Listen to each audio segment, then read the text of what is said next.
Hola familia! Hello everyone! This is super exciting. I'm very, very happy to be here and to be part of Techqueria Summit 2025. Uh, Thank you all. Thank you so much for connecting. I can see you guys here. Also, if you want to comment or if you want to send a question or something, feel free to use the chat. I think it's on this side of your screen. Angelica from Chicago, welcome. Bienvenidos, bienvenidas, bienvenidex. Welcome, everyone. This is amazing. My first time participating in Techqueria, hopefully not last. And well, I have a few slides to show you. Today, we're going to talk a little bit about pitch competitions. I know that it's getting very, very upsetting and sometimes common, that when you're trying to look for a job, everything's done by AI. And I was wondering if actually pitch competitions can help sort of bridging the gap between people looking for jobs and those people hiring. So I'm going to give you some thoughts that I have around this. I've been organizing pitch competitions for quite a while now. The name of my company, you can see it here. It's Pitch Jams. So welcome everyone, and I guess pa'lante, as the Techqueria Summit would say. So let's begin. There you go. So the name of this little talk, Pitch or Perish. Are pitch competitions the future of innovation? First of all, I would like to clarify something. I said pitch, right, with a P, because sometimes my accent gets in the way and people think otherwise. No. Whenever I say pitch, I mean pitch as in pitch competitions. Thank you all for that clarification. Anyway, that being said, I would like to describe what a pitch competition is and if it's the same as a hackathon, or how would I describe a pitch competition. So for me, a pitch competition can be either in person or can be virtual. This is an example of a virtual one. And you can see that we have certain elements. First, of course, you have the founders. So founders, which are these guys in this case, so they are people that at some point they have an idea. That idea can be a startup like this. It could be just a solution that they would like to provide for solving some sort of issue or whatnot, or it could be whenever, just as a entrepreneurship, as we call it, innovation in within companies, whatever, right? So these are the two first elements. So let's call founders or pitchers and the projects they're presenting. Sometimes there's an MC. In this case, it's me. Sometimes we have judges, so there's always have to be judges deciding what's best and who's the winner. And at some point we have audience. So audience, in this case, this was a YouTube transmission. So sometimes the audience could be I don't know, people in within a classroom, or it could be a boardroom if it's a company, or it could be some directors, or it could be the R&D department. You just name it. But this is pretty much the elements that we can identify when talking about what a pitch competition is. I'm pretty sure most of you are familiar with them. A cousin, let's say a relative, a pariente, as we would call it, of a pitch competition, it's a hackathon. So what's different when I talk about pitch competitions and when I talk about hackathons? So hackathons have been going there for forever, for quite a while now. And pretty much the difference, I would say there's two. The first and most obvious one is that hackathons are always related to technology. That being said, they are solving something through, I would say, programming, either coding or either hacking something or creating something code-based, specifically in a very constrained period of time. That being said, you go on a Friday and you end up on a Sunday, or sometimes it's just a few hours or whatever. But in that period of time, usually in person, usually in a room, you come up and you solve something, you code something, and you use technology to do it.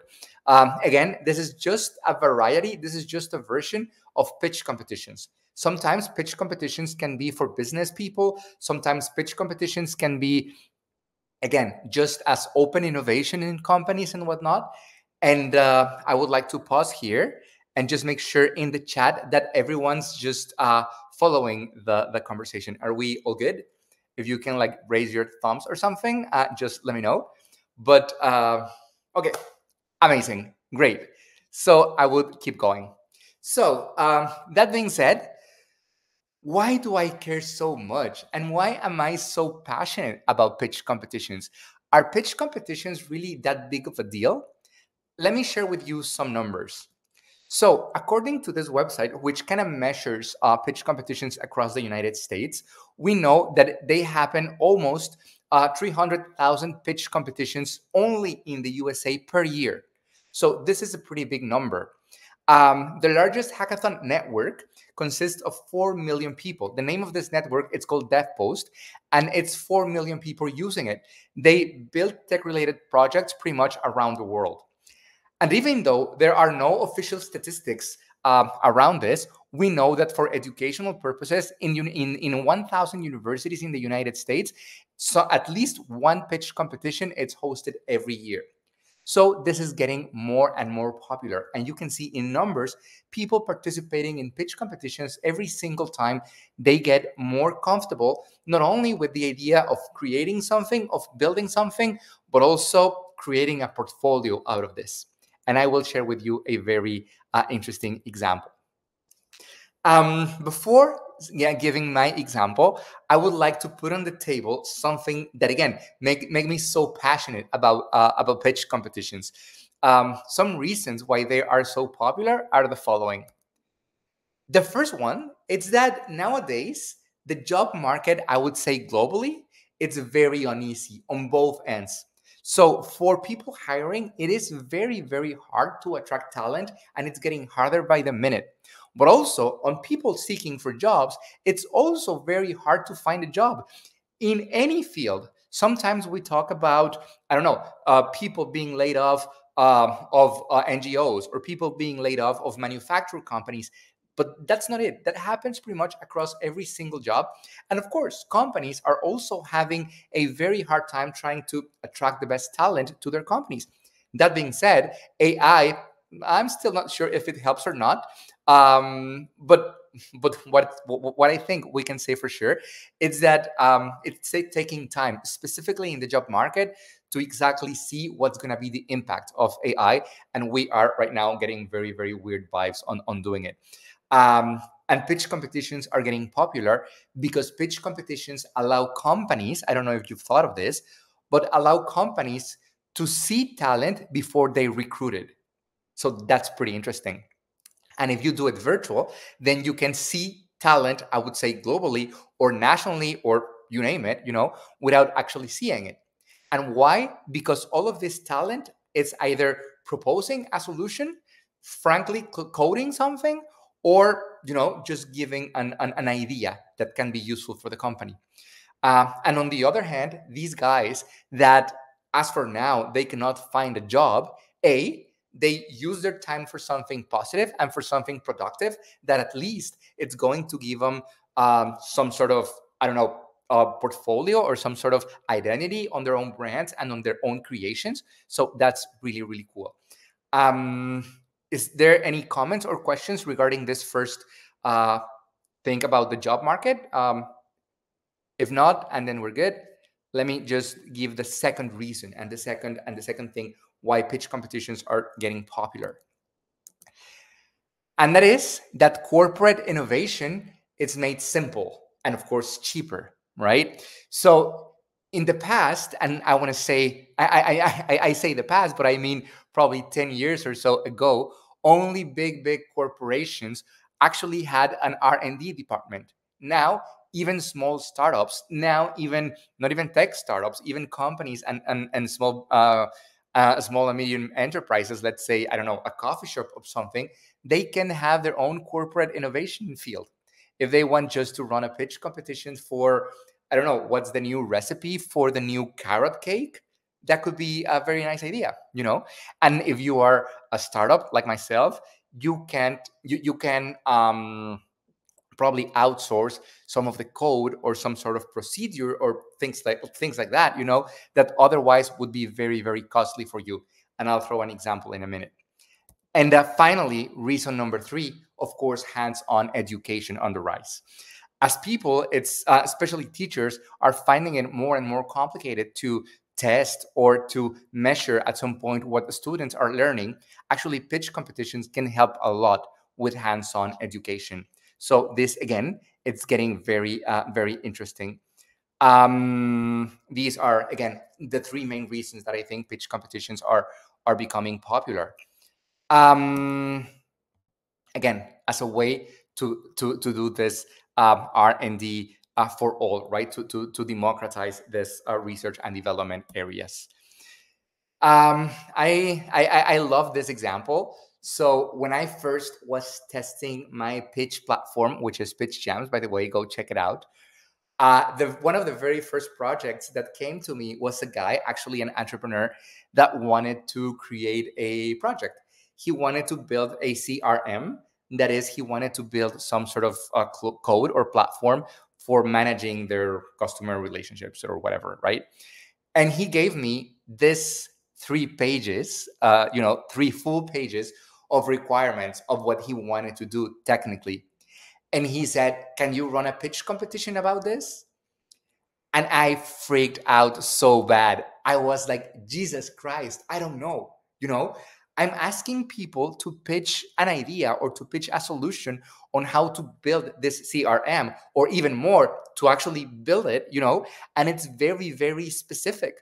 So I don't know what's going to happen. I don't know if I feel very comfortable about this, because I'm afraid that people, it's going to, I don't know, just think that I'm stealing their work. How about the intellectual property protection? And how about all of these things that to me were a concern? And to my surprise, what happened was the following. We got 213 participants. 27 people did a submission, a complete submission on not only the code that he was asking, but also a whole pitch on how to build it and how to do it and things like that. And this client ended up hiring 3 people. By the way, 2 of them were single moms. Single moms that they were participating in this pitch competition because, as I was telling you, it was a way for them to get a job in the comfortableness of their house. Comfortableness, comodidad, is that a word? Anyway, but it was, so for a single mom, this was very, very attractive. And they never thought for a minute that this guy was stealing their job. It was the opposite. For them, it was a great opportunity. Um, the whole process took him less than $700, which 70% of this 700 was used to provide a prize for the winner of the best pitch. And he committed less than 5 hours. I was blown away to see the power of pitch competitions. In less than 5 hours committed, he received 27 different ideas, 27 different proposals, 27 different pitches on his CRM. That was unbelievable. Probably, though, some of these pitches were actually companies that already had a CRM like this. But anyway, this is extremely helpful. And I was thinking, well, if we can actually do this democratization process, then this can get really, really interesting. What do you guys think? Is this making sense? Do you guys find this information useful? Is this somehow surprising? I'll go back to the chat and to the Q&A if you have something. If we're going good, just thumbs up and I'll continue. But I'm hoping you're liking this, because to me it's very, very passionate. I know it's a very it's a very hot topic to me. I don't want to be the only pitch nerd, but again, this is pretty cool. Anyway, so in the end, this client ended up telling me that the main and the key value proposition out of this competition was that he met talent that he would never have met otherwise. And that blew my mind. Not only the fact that these numbers appeared, not only the fact that he was able to put together a CRM choosing between 27 different options, but also because those options were coming from environments that he never thought of. That's exactly the, I would say, the proposition, of the democratization. More so, this is another example. So what I'm doing, what I'm building with Pitch Jams, I will share with you this little screenshots of the tool that I'm building. Pretty much, I'm building a social media for pitch competitions, the world's largest idea bank, I would call it. What I'm doing is I'm taking this benefits from organizing pitch competitions and putting it together with a social media experience, so people can like it, can love it, can make you cry, blow your mind, whatever. This was very interesting, and I am very happy to share this information in this Latino forum, because these projects that I first launched, they were all Mexican. So these people were students from Mexico. They were doing tech. They were doing programming. Again, highly specific in this case for cyber security, for banking, for the banking industry. So they provided their pitch and whatnot. Um, and when I put it in an international platform, as the name of the platform is Pitch Jams, and all the instructions and directions back then were in English, these guys did something that was very interesting to me. First of all, they pitch in English. Naturally, I never told them, what, you can pitch in whichever language. Um, and they started interacting naturally as if it was a social media environment. For instance, this comment, Dasha's comment, blew my mind, because he, I mean, even though we can have an opinion on Elon Musk, she naturally thought about interacting with other people, and she naturally thought that this platform could be a way for her to actually share her pitch and her idea to the world. And that was, to me, so interesting. That's what, when I knew, well, pitches can be actually a new way for communicating. So the natural next step for pitch competitions can be to be the new TikTok, or the new Facebook, or the new Instagram, the new way that that people, that young people in particular, but I would say anyone, can communicate among themselves. They also compete among themselves, and that's very interesting. My dream, um, as the pitch pioneer, sorry about that, but my dream would be if we can create a new social media platform, a new place where people can just throw their pitches, compare them, analyze them, things like that, and then we can actually manage all the information and create something very, very valuable. Again, people does this for portfolio creation, for peer recognition, creative freedom, of course, and one of the main consequences, talent without borders. This is something that I would like to discuss in a few minutes. We also have some information on people pitching in general, not only in Pitch Jams and in the platform that I work with, but in a lot of other options, that people actually land in a job or launch a business around pitch number 5. That is, it takes almost 5 pitches or 5 ideas to actually pursue one of those ideas. Again, a pitch, it's not necessarily a startup pitch. It could be, but it cannot necessarily be that. For instance, a pitch could be, I don't know, just a way to make my accounting department more efficient. A pitch could be a new recipe for a rhubarb drink for Starbucks. So you throw different ideas, and around pitch number 5, people kind of settle down and say, hey, this is where I want to go. This is what I want to do. We've also seen that people pitch in a bunch of different formats. There is no perfect pitch.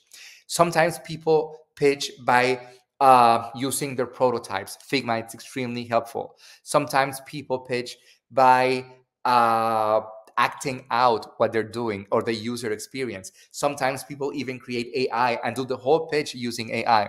So people can pitch in so many different ways, and there's no perfect one. Everyone gets attention. Everyone gets their own share of what they're doing. And conclusion number 3, I would say, is that language isn't a barrier. So people manage in whichever way to pitch in any language possible. That, even though we can have a discussion about cultural references and what's going to happen to languages and whatnot, to me, especially in the context of job seeking, this is extremely powerful as well. because now we know that opportunities can be distributed more evenly. And to me, that's extremely super duper exciting. So that's pretty neat. Um, Now, about these social media platform, about the reason why pitch jams came to fruition, and what exactly am I doing, and what exactly am I building, and why, I would say. So I was reading this book. I recommend you if you like vintage books, because this book it's from 2010. So it's a pretty old book, specifically for those folks who are in technology, uh, but still says something very interesting. It talks about again in the age where Wikipedia was like the greatest invention of the internet and whatnot, way before social media became as mainstream as it is today. And they were telling about this term that they call ideagora. So the ideagora, using the agora from the Greek culture, and saying, well, can we create with all of these ideas, and can we create with all of this appetite for sharing ideas? Can we create a one-stop shop where people can come and pitch, and either look for jobs, either provide solutions to companies, or just test their talent and public speaking skills? And it's a very interesting thesis that even 15 years later, it still hasn't been completely fulfilled. um I would define, if I were to state four principles on pitch tech, I would say that technology around pitches and pitch competitions has to do with ed tech, so technology of education, meaning future of work.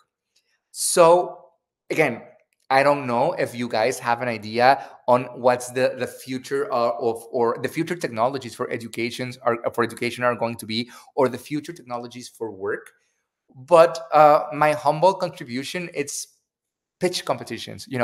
I feel they could be very very useful for both. Number two, this thing about being no one-stop shop for ideas and for solution. And again, this is very very interesting, the one-stop shop, because even though it might sound trivial, it's not at all. Because let's say you are looking for ideas on how to fight global warming, right? Always when you do a pitch competitions, when you do a hackathon about global warming, you end up receiving the same kind of ideas. You end up receiving efficient engines. You end up receiving clean water technologies. You end up receiving some sort of ideas that are somehow similar. If we can create, as mankind, a one-stop shop where all of the ideas, all of the pitches, around clean tech, where they can all be presented, the way we can learn about clean tech, it's going to be exponential. So the things we know, if we share them, they are going to grow, and we're going to create a revolution, because now the new idea on clean tech, it's going to be built on top of the previous ones, and we can make it better and larger and more powerful. So again, we can sort of and if we use the virality of social media, then we can create something really really interesting, where we can build knowledge on top of what's being pitched in the past, and we can have evidence, and we can learn from our mistakes. And if we can have this in a whole one-stop shop, in a whole one-stop social media platform, it could be really really big. I really want to read your thoughts in a minute. Number three, this talent shining thing. So how are we going to make sure that whenever people are recruiting new talent, they actually know their skills, specifically their problem solving skills? This is it. Organize a pitch competition, pitch or perish. And finally, if we can have virtual pitch competitions, if we can have events like this where we can meet no matter where we are in the world, then we can unlock a bunch of opportunities for everyone, but specifically for underserved communities. Remote workers, retired people, retired pros, these are a huge area on pitch competitions. There's a bunch of talent that it's just out of the job market because they retired. They want to be useful. They have a bunch of knowledge. And if we can, A, bring them back to pitch, or B, helping pitchers to mentor their ideas or to guide their initiatives, we can have a bunch of things going on. And finally, something that might be familiar to you, but also, how do we make shy people pitch? Because I'm always using terms like social media and sharing with the world and things like that.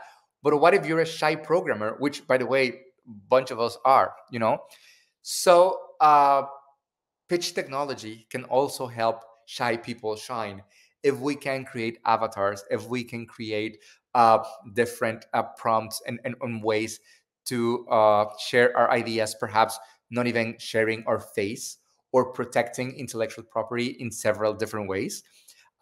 This is what pitch tech is all about, actually unlocking opportunities for everyone and using a tool that we know everyone is familiar with, and that is just idea sharing with things like that.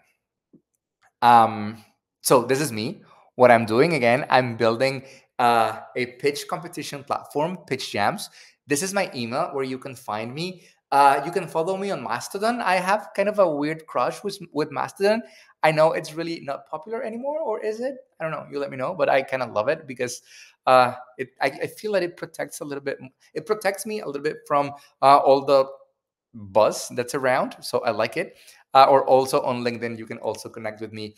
If you do not find me at Pitch Expert, you can find me as Federico Arellano.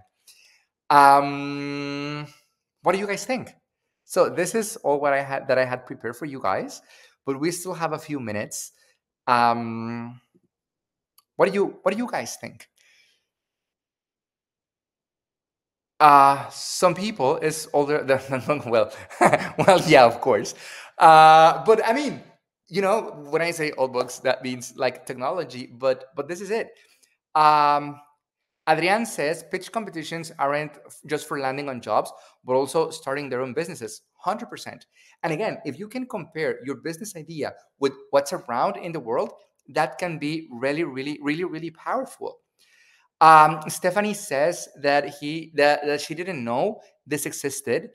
So yes, exactly, Stephanie. So hopefully all of those ideas that are on your mind, hopefully they can land on a pitch at some point. Uh, Cynthia Jax, it's asking us to connect with her. So thank you, Cynthia. Um, Gracie Hernandez, what am I focusing on next? Pretty much I'm focusing on the technology. So if you guys want to join the pitch revolution and help me with ideas, you can just pitch to me whatever you have in mind, but I'll do it. What I'm doing right now, it's I'm building an app. So what I want to create, as I was telling you, some sort of a TikTok, but for pitches, short format pitches. And by short format, I mean probably 90 seconds. And I am building it. I will make sure to share it with the Techqueria community that I love. I'll make sure you get the information. Cynthia's also asking, when we work within an existing company, what are the most effective ways to pitch an internal project so it gains traction? Well, this is very interesting. Sometimes what I've seen when working within a company, it's the main problem. It's not really to demonstrate traction. So what I would be focusing on the most is that companies, most of the time, I want to say 97% of the time, they don't know what they want. So when a problem it's not clearly defined, sometimes whatever traction you show might not be well received. So my advice when I work with companies is, you know what? You have to have very, very clear which problem you're trying to solve, and you have to have a very open mind to the ideas that you're going to receive. Because sometimes the misalignment happens because companies are not really looking for new different ways to solve a problem, but they are looking for a specific technology tool. So if that's the case, then ask for a tool, not for different ways to solve a solution. And then that's how you can actually create a better match for specific traction and for specific showing that this works. I guess the only criteria is if it works for the company, then it'll fly, right? And how do you prove that it works for the company? Share it with your colleagues. Use numbers if possible, and also again have a very clear and specific mail. Can I share my email and LinkedIn? Yes. So it's ceo@pitchjams.com. And the LinkedIn, hold on a minute, because I think we have to go. But how do we build revenue? So this is very interesting, Diane. So what we are doing is we charge, for now, we only charge to companies. So pitching is free, and we host pitch competitions for companies. They are super cheap. They're usually around $500 to $1,500 or so per competition, just to organize it and to provide the software. Once we launch our app, we're going to have a freemium model as well, where we're going to buy memberships. Please, I'll keep you posted. The thing though, it's that pitch competitions for companies and for everyone are not super expensive. They are accessible. Thank you so very much for joining me in this session. Lastly, I would just share my LinkedIn here so you guys can have it. Feel free to reach out whenever. Thank you so much, and hopefully I'll see you the next one. Bye-bye.